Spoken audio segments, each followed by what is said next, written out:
কবিতাৰ শিৰোনাম দুৰ্দান্ত প্ৰেমিক, ৰচনা ৰাজু কলিতা, পাঠ ৰিয়াঞ্জ্যোতি শৰ্মা। তুমি বৃষ্টি হৈ আহিছিলা। সেইদিনা আছিল 2024 বৰ্ষৰ 16 মাৰ্চ। নিশা প্ৰায় 8:47। মোৰ ডায়েৰীৰ পাতত অংকন হৈছিল তোমাৰ এক সুন্দৰ প্ৰতিচ্ছবি। বৰষুণজাক কিছু গভীৰ হ'বলৈ ধৰিছে, ঠিক আমাৰ প্ৰেমৰ দৰেই। বিজুলীৰ মাজত বিচাৰি পাইছো তোমাৰ আৰু মোৰ সঁচা প্ৰেমৰ নিৰ্ভেজাল ঠিকনা, যাৰ নাম দিছিলা তুমি দুৰ্দান্ত প্ৰেমিক। শুনিয়ে ভাবিছিলো জানা, লিখিম এটি শব্দৰ সৈতে এটি কবিতা, ৰোমন্থন হ'ব তোমাৰ প্ৰতিচ্ছবি। সঁচা কথা, ভাল লগা প্ৰিয়জন এদিন ভাল পোৱা হৈ যায়। অচিনাকিৰ পৰা চিনাকি, অপ্ৰিয়ৰ পৰা প্ৰিয়, ক'ত তুমি আৰু ক'ত মই। ভাবিয়েই ভাল লাগে জানা। সঁচা প্ৰেম এনেকুৱাই চাগে, যাৰ ভিন্ন জনৰ ভিন্ন মত। তোমাৰ মতে যে এটি মত, মই হেনো দুৰ্দান্ত প্ৰেমিক। কাৰোবাক কেতিয়াবা দেখিয়েই ভাল লাগি যায়। প্ৰেম হ'বলৈতো বেছি সময়ৰ প্ৰয়োজন নাই, মাথো থাকিব লাগে স্বাৰ্থবিহীন প্ৰেম।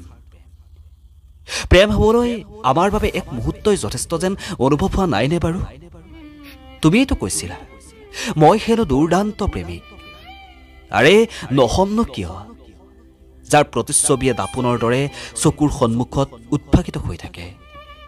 নিজান ৰাতি তৰা গণি গণি তোমাক বিচাৰি থাকো, চাৰিওফালে কেৱল তুমি তুমি আৰু তুমি।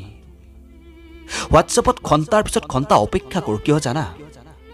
তোমাৰ এটি প্ৰতিচ্ছবিৰ বাবে। সেয়াই মোৰ বাবে সকলো। কিয় জানা, তুমিয়েতো কৈছিলা মই হেনো তোমাৰ দুৰ্দান্ত প্ৰেমিক।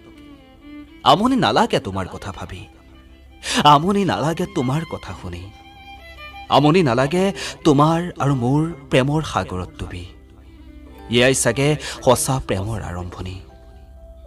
জানা তুমি, প্ৰেম হেনো স্বৰ্গীয়। এখন হৃদয়ৰ পৰা আন এখন হৃদয়লৈ বৈ যায় নদীৰ কোবাল সোঁতৰ দৰে।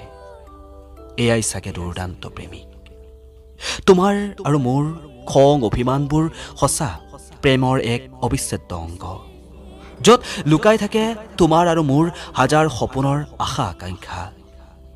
প্ৰেম কোনো প্ৰাপ্তি নহয়, প্ৰেম কোনো স্বাৰ্থ নহয়। দূৰে দূৰে থাকিও প্ৰিয়জনৰ মংগল কামনা কৰিব পাৰি। লাগিব মাথো অলপ বুজাবুজি আৰু বিশ্বাস। ধন্যবাদ।